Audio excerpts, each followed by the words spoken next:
the verse that I can't stop thinking about right now is Romans 7:15. It's Paul speaking, and I do have a speech handicap. You know this, but if someone's watching this, I do have a speech handicap. So, but Paul says, "I do not understand what I do. For what I want to do, I do not do. But what I hate, I do." And that moment of exasperation, I feel like that's one of the truest and most authentic verses in the Bible, and kind of names the human problem. Like, what's going on? Why do I do these things I don't want to do? Like the idea that I absorbed when I was growing up is that sin is this willful rebellion. Like, I'm gonna do what I want to do.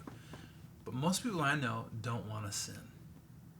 They want to be good, and then we do it anyway. We do this thing that we don't want to do. So sin looks less like willful rebellion to me than it looks like a kind of a compulsion or an addiction almost. So what's going on? Why do we do that? And just over the years, as I've prayed about that and wondered about that, and I believe I've been in constant conversation with the Holy Spirit about it, and there have been a number of things that have helped. I think a lot of personality profiling systems like Myers-Briggs, the Enneagram, I think those are very, very helpful. I think the Holy Spirit has used those to bring clarity and conviction of like, oh, that's what I'm doing. That's what I'm up to. That's why I do that, So I think that's so valuable. And beginning to understand the ego's role in all of that, and beginning to recognize that that so much of what I do is my ego trying to prove my worth to myself and to give myself a certain experience. The spirit of the gospel, or it seems what Jesus is most interested in, is opposing my self-righteousness, the ways that I think I'm right. And that's, as far as I can tell, that's the real spiritual work. And unless I let Jesus do that and allow the Holy Spirit to bring conviction on that level of things, I'll always be driven by these other motivations and end up doing what I don't want to do, and whereas who I want to be, I'm not being that. Anyway, let's talk about be kind. And whatever's on your heart today. About it. I'm going to share 3 things about it. I'm going to share a part of my mentor's work in my life. I met my mentor in the midst of the catastrophe of my marriage coming apart, and he really helped me through all of that. And I remember at one point I said to him, "George, thank you for helping me heal." And he goes, "Oh, I can't do that. That's above my pay grade. But I can help you heal your language. And if your language gets healed between you and the Holy Spirit, you'll heal on your own." And I think about that all the time, because who are we in conversation with more than anybody else? Ourselves. And so if our language is unhealthy, we are continually like pouring that unhealth into ourselves. So a lot of his work with me was to heal my language. For instance, like he had me remove the word should from my vocabulary for a while, because I think as religious people, we're obsessed with should. I should do this. I should feel this way. I should think this way. And the problem with that is it divorces you from your own heart, because, well, what do I actually think about that? What do I truly feel about that, regardless if I'm accurate or not? And being connected to our heart is needed for intimacy, and intimacy is what the Lord wants the most with us, right? So I had to do away with the should. Like I just removed that from my vocabulary, and all of a sudden I got a lot healthier, and my relationship with God, it restored the intimacy and authenticity, right? Okay, so anyway, with that little key to unlock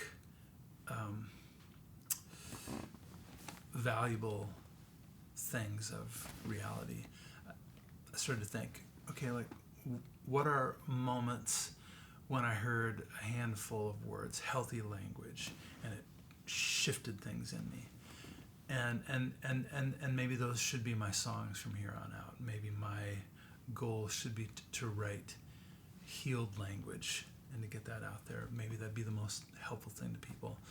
So one of those moments was when I got an email from my pastor, and at the bottom of it, he had included a quote from a Scottish preacher from the 1890s named Ian McLaren, and he said these words. He said, "Be kind, because everyone you meet is in a hard battle."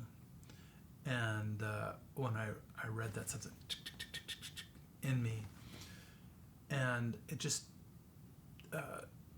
began to have an effect on the way that I treated people who I encountered, like the rude person behind the counter at the grocery store. Instead of being irritated and annoyed, it made me think, oh man, I bet nobody wakes up in the morning wanting to be that kind of person. So I wonder if they're going through, like, if they're having a hard day.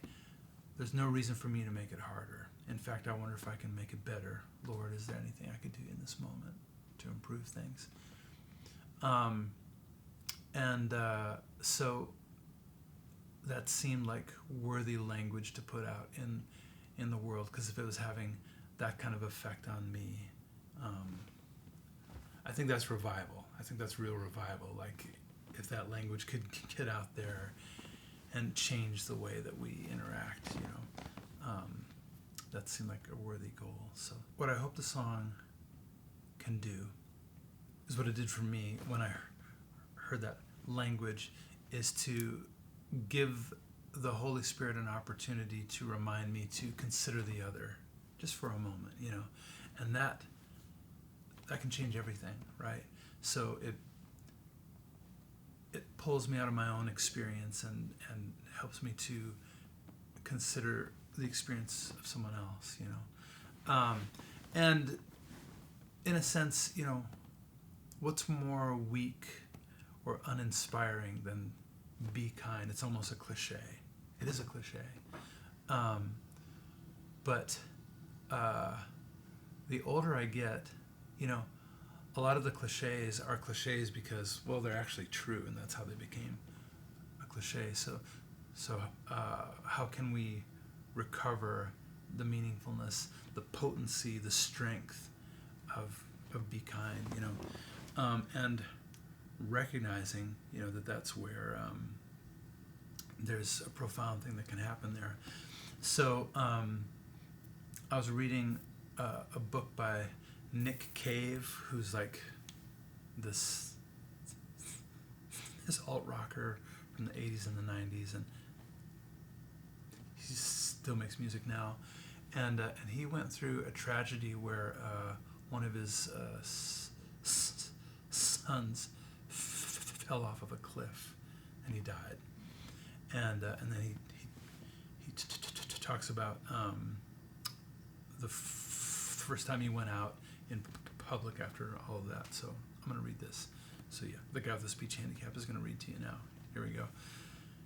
There was a woman who worked at the deli where he went to pick up food. I was always friendly with her, just the normal pleasantries, but I liked her. She gave me my food, and I gave her the money, and as she gave me back my change, she squeezed my hand purposefully. It was such a quiet act of kindness, the simplest and most articulate of gestures, but at the same time, it meant more than all that anybody had tried to tell me, because of the failure of language in the face of catastrophe.